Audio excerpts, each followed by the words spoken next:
बनाम भारतीय जनता पार्टी है। भारतीय जनता पार्टी कई नकारात्मक राजनीति है, उनके हर भाषण में नकारात्मक देखोगे आप। लेकिन इस गठबंधन के साथ उम्मीद है कि किसानों की सिंचाई माफ होगी, हमारे कर्मचारियों को पुरानी पेंशन बहाल होगी और बिजली घरेलू माफ होगी, किसानों का 15 दिन में भुगतान होगा। मुझे याद है जिस समय संकट था, पेमेंट नहीं हो पा रहा था, बजट से पैसा दिया गया था, 2000 करोड़ रुपया किसानों को बांटा गया था। आने वाले समय में तय किया है कि चाहे फार्मर्स कॉर्पस फंड बनाना पड़े, फार्मर्स के लिए कहीं से फंड अलग से रखा जाए जिससे कि किसानों को धरना न देना पड़े, ये व्यवस्था लाने का काम समाजवादी लोग करेंगे।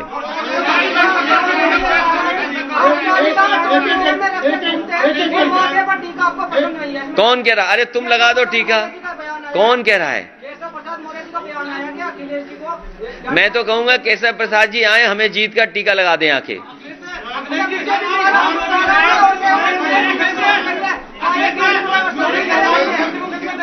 हैं? ये देखिए वो कंफ्यूज हैं। जब से हमारी और जयंत चौधरी जी की केमिस्ट्री बेहतर हुई है, और केमिस्ट्री को हिंदी में कहते हैं रसायन, और जो लोग पलायन की बात कर रहे हैं, उनका राजनीतिक पलायन उत्तर प्रदेश से होने जा रहा है। ये भाईचारा का चुनाव होने जा रहा है। सब एकता पसंद कर रहे हैं, गंगा जमुनी तहजीब को पसंद कर रहे हैं। केवल भारतीय जनता पार्टी को अपनी उपलब्धियां न बतानी पड़ जाएं, इसलिए जानबूझ करके जनता को भ्रमित कर रहे हैं।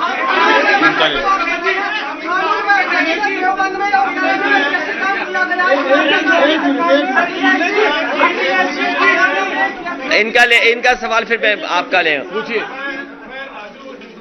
जी जी जी जी मेरा प्रश्न ये है कि sir sports is a major connecting force in western UP with youth. अभी तक अलायंस में सर स्पोर्ट्स को लेके अपनी कोई पॉलिसी मैं कई बार देखता हूं नौजवानों को अपनी नौकरी को लेकर के या खेल में कहीं न कहीं प्रतिभागी के रूप में शामिल होने के लिए देखता हूं, सड़क में, खेत में या जहां भी टेम्परेरी व्यवस्था कर लेते हैं। मैं सभी खिलाड़ियों को भरोसा दिलाता हूं, जिस समय नेताजी ने शुरू किया था यश भारती सम्मान और लगातार खिलाड़ियों को दे रहे थे, उनका भोजन, पौष्टिक आहार बढ़ाना, स्पोर्ट्स फैसिलिटीज को, स्पोर्ट्स इंफ्रास्ट्रक्चर के लिए मैं ये भरोसा दिला सकता हूं कि वेस्टर्न यूपी में बड़े पैमाने पर लोग जाते हैं खेल में और खेल में रुचि रखते हैं। आने वाले समय में अगर हमें ब्लॉक स्तर से नीचे भी जाना पड़ा दौड़ने के लिए और सुविधाएं देने के लिए, स्पोर्ट्स इंफ्रास्ट्रक्चर बनाने के लिए, तो समाजवादी पार्टी विचार करेगी। मैं आपको उदाहरण दे सकता हूं, बागपत में सुखिंदर तोमर अर्जुन अवार्डी प्लेयर थे। एक बार उन्होंने कहा कि उनके गांव में बहुत से बड़े खिलाड़ी हैं, वो चाहते हैं कि एक स्टेडियम बन जाए। उसी समय सरकार ने फैसला लिया, आप पता करिए, वहां पर स्पोर्ट्स को लेकर के और खासकर कुश्ती को लेकर के एक अच्छा इंफ्रास्ट्रक्चर तैयार कर दिया है। आने वाले समय में वेस्टर्न यूपी में स्पोर्ट्स इंफ्रास्ट्रक्चर के लिए अच्छा काम होगा और प्रायोरिटी पे काम करके समाजवादी पार्टी दिखाएगी।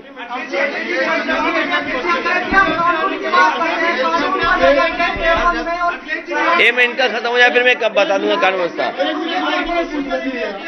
बहुत बड़ी तादाद में यहाँ का युवा सड़कों पर दौड़ लगाता है, जिसमें एक दुर्घटना में कभी होती है, उसके साथ उसके घुटनों में भी प्रॉब्लम आती है सड़कों पर दौड़ने से। मेरा ये आपसे प्रश्न है कि जैसे आपने साइकिल ट्रैक पूरा बनाया था सर्कल में, क्या समाजवादी रनिंग ट्रैक गाँव में देंगे? अगर मैं ठीक है, मैं पत्रकार साथी का सुझाव है, क्योंकि मैं मैनिफेस्टो में ये चीज लाना चाहता था, लेकिन क्योंकि आप शामली में सवाल पूछ रहे हो, क्योंकि बच्चों के पास बहुत अच्छे शूज नहीं होते हैं और क्योंकि वो बहुत ज्यादा रनिंग करते हैं, उनके पास कोई एडवाइस करने के लिए, सलाह देने के लिए भी कोई ऐसा एक्सपर्ट नहीं होता है, तो वो जो प्रयास करके अपने ही से सीखते हैं। मैं भरोसा दिला सकता हूं कि गांव स्तर पे भी अगर हमें रनिंग ट्रैक देना पड़ा, लेकिन उसमें जमीन की थोड़ा सा मदद, सहयोग अगर ग्राम वाले करेंगे तो बहुत ज्यादा पैसा खर्च नहीं होगा। अगर अच्छे रनिंग ट्रैक उपलब्ध करा दें गांव स्तर पे तो कराने का काम करेंगे।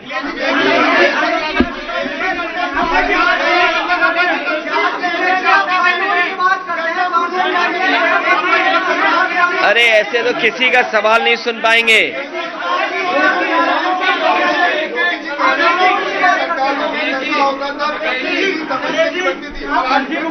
क्या चीज? योगी जी कह रहे हैं कि पिछली सरकारों में दंगाइयों को साथ देते थे, तमंचे की फैक्ट्री बनती थी और डेवलपमेंट के नाम पे बता रहे हैं कि डिफेंस कॉरिडोर बनाया है और दोबारा जेवर एयरपोर्ट की बात की। सर अब तमाम देखिए फैक्ट्री पकड़ी जा रही है हथियारों की अभी भी, और ये पहले कहते थे पहले अखिलेश जी के राज में। अरे मैं आपको बताऊं, फैक्ट्री नहीं, न जाने कितनी शराब पकड़ी जा रही है। अभी रायबरेली में कितने लोग जान चली गई, और जितना भी शराब का ये गैर कानूनी काम हो रहा है सब भारतीय जनता पार्टी के लोग शामिल हैं। सब भारतीय जनता पार्टी के लोग शामिल हैं। और आप पत्रकार साथियों सब जानते होंगे कौन कौन इसमें शामिल है।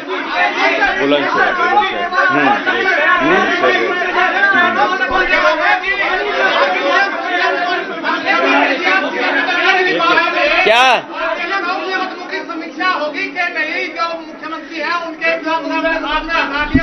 नहीं, ये हमारे पत्रकार साथी ने बहुत अच्छा सवाल पूछा। हमारे उत्तर प्रदेश के मुख्यमंत्री पर बड़े पैमाने पे धाराएं लगी थीं और डिप्टी सीएम पे भी लगी थीं। दोनों पे जितने मुकदमे थे इतने तो आईपीसी में सेक्शन नहीं बने हुए हैं। जहां तक समीक्षा का सवाल है, मुख्यमंत्री जी पर गंभीर धाराएं हैं। अगर कोई दरखास्त देगा तो उस पर विचार किया जाएगा।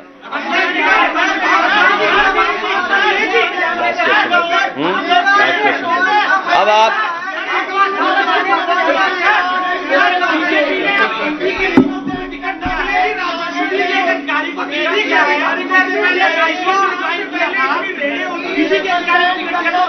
समझ लो, देखिए ये भारतीय जनता पार्टी जिन अधिकारियों से काम लेती है, भारतीय जनता पार्टी की सरकार में जिन अधिकारियों से काम लेती है उन्हें सम्मान दिया जाता है।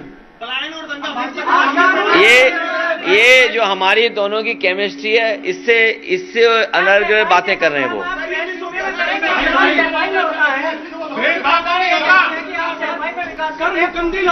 अच्छा ये बताइए, नहीं, ये हमारा साथी पोर्टल के हो गए। अच्छा दैनिक जाने तो हमारे पड़ोसी हैं, उन्हें पता ही नहीं है कि विकास कितना का है। मैं तो चाहूंगा कि जितना विकास समाजवादियों ने किया आज भी वो काम दिखाई दे रहा होगा।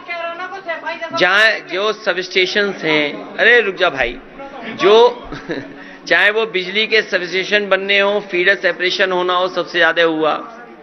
आसपास के जितने भी फोर लेनिंग का कर सकते थे, जहां सहयोग सरकार से मिलना था वो भी दिया, प्लस फोर लेनिंग को भी बढ़ाया। जो आज बिजली मिल रही है, मैं बहुत जिम्मेदारी के साथ कह रहा हूं कि जो बिजली आज उत्तर प्रदेश को मिल रही है, ये सब की सब समाजवादी सरकार या पुरानी सरकारों की बनाई हुई है। भारतीय जनता पार्टी ने एक यूनिट बिजली भी नहीं बनाई, उन्होंने केवल बिल ज्यादा जनता को दिए हैं। आखिरी सवाल हमारे चुप बैठे पत्रकार साथी का।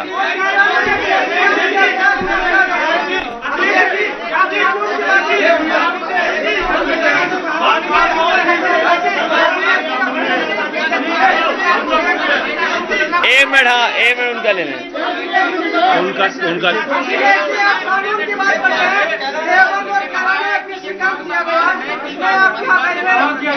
कौन सा बार है? यादव परिवार के खिलाफ संयुक्त आपने गांधी परिवार को अपना प्रत्याशी है। अच्छा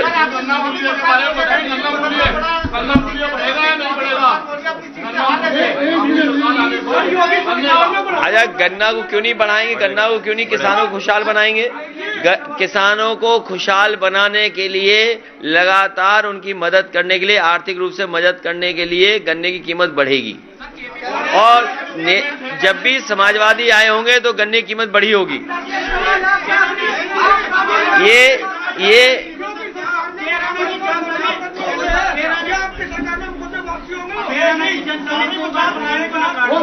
आप पूछिए देखिए, ये यहाँ से उत्तराखंड कितनी दूर है? उत्तराखंड कितना दूर है यहाँ से? 80 किलोमीटर। जो लोग ये बात कर रहे हैं, कम से कम उन्हें ये सोचना चाहिए, उत्तराखंड में 1000 से ज्यादा गांव खाली हैं। 1000 गांव खाली हैं। बाकायदा बीजेपी की सरकार ने कमीशन बनाया, आयोग बनाया जानकारी करने के लिए कि आखिरकार गांव क्यों खाली हो गए। क्या भारतीय जनता पार्टी के नेता, उनकी 5 साल सरकार रही, 1000 गांव खाली हैं, लाखों लोग वहां से पलायन कर गए, क्या उसकी जिम्मेदारी भारतीय जनता पार्टी लेगी?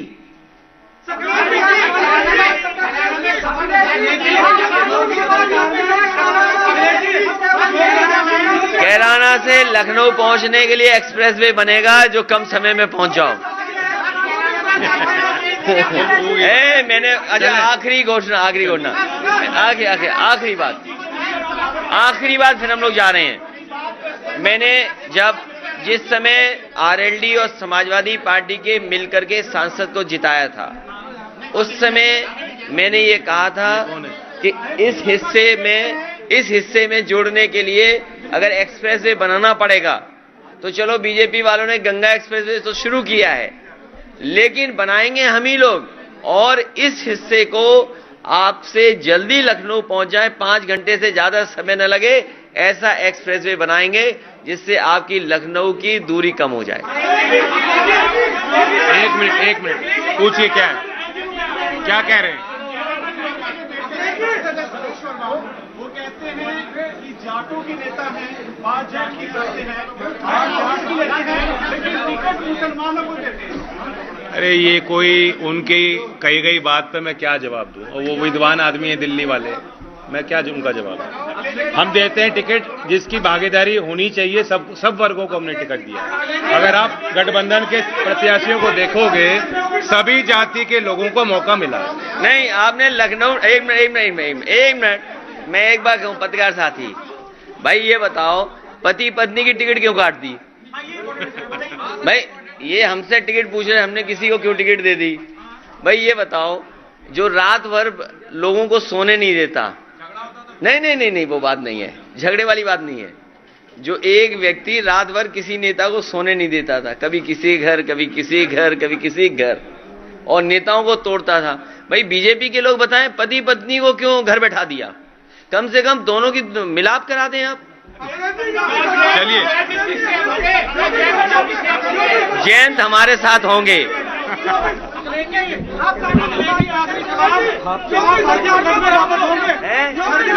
फर्जी मुकदमे वापस होंगे। एक फोटो ले दें, आ जाओ, फोटो ले देंगे, आ जाओ, जयंत आ जाओ, अरे